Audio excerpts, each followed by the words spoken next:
Halo, selamat siang Bapak dosen, selamat siang teman-teman.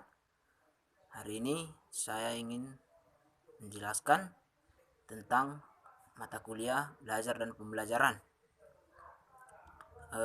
Tapi sebelum saya menjelaskan tersebut, ada baiknya saya memperkenalkan diri. Perkenalkan, nama saya Andrian Laris Nadiak, NPM 1901030109. Saya grup 9, grup mata kuliah belajar dan pembelajaran, Prodi Pendidikan Bahasa Inggris, Stambuk 2019, Universitas HKBP Nomensen, Pematang Siantar. Oke, di sini saya akan menceritakan tentang proses belajar dan pembelajaran. Seperti kita tahu bahwa belajar adalah kegiatan untuk memperdalam proses dan juga untuk mencapai suatu tujuan di mana ada yang kita harapkan dan kita tujukan dan impikan. Dalam proses pembelajaran ada dua faktor yang mempengaruhi, yaitu satu faktor internal. Faktor internal yaitu faktor dari dalam diri siswa tersebut atau pelajar tersebut, di mana jika faktor internal tersebut berjalan dengan baik, maka proses pembelajaran akan berjalan dengan baik.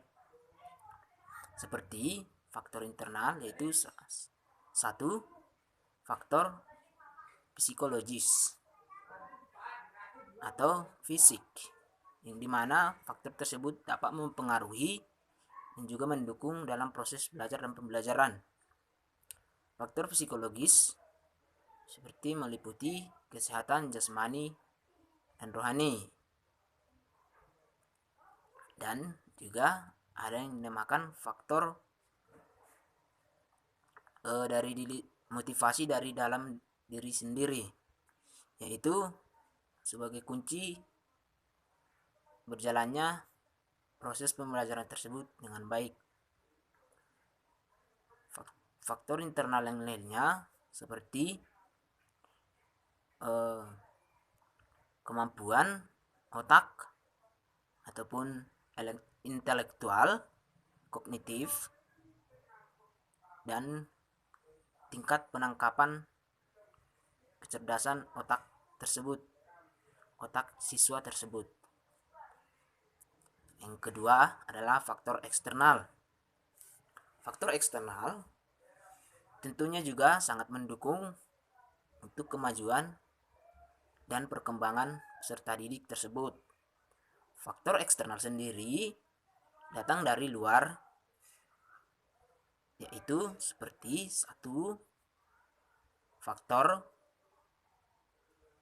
dari dorongan keluarga atau family, yang dimana jika keluarga atau sanak saudaranya mendukung dan memotivasi peserta didik tersebut untuk belajar, maka hal tersebut akan mengakibatkan dan berdampak besar bagi perkembangan dan kemajuan peserta didik tersebut.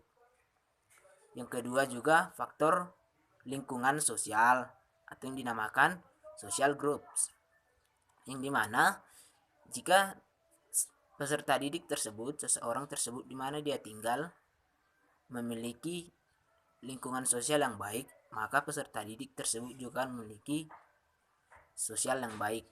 Dan sebaliknya juga, jika murid tersebut atau pelajar tersebut tinggal di lingkungan yang kurang baik, maka peserta didik tersebut akan berdampak memiliki kurang pergaulan yang kurang baik. Itu. Ketiga, faktor minat, bakat, yang juga dimana sebagai pendukung dan juga sebagai pemacu dalam perkembangan proses peserta didik tersebut. Selain dua faktor tersebut, ada juga hal-hal lain yang mendukung dalam proses perkembangan peserta didik tersebut. Di antaranya, dimana semakin rajin dan kebiasaan peserta didik tersebut dalam hal menguasai, mempraktekkan, dan juga menerapkannya hal belajar dalam kehidupan sehari-hari. Oke, Bapak dosen dan teman-teman sekalian, demikianlah penjelasan saya mengenai proses belajar dan pembelajaran, di mana kita sebagai pelajar tentunya masih dituntut untuk selalu berkembang dan lebih berkembang lagi, menghasilkan suatu kemajuan yang lebih baik dan signifikan. Atas perhatian Bapak, Ibu, dan kawan-kawan sekalian, saya ucapkan terima kasih. Sampai jumpa.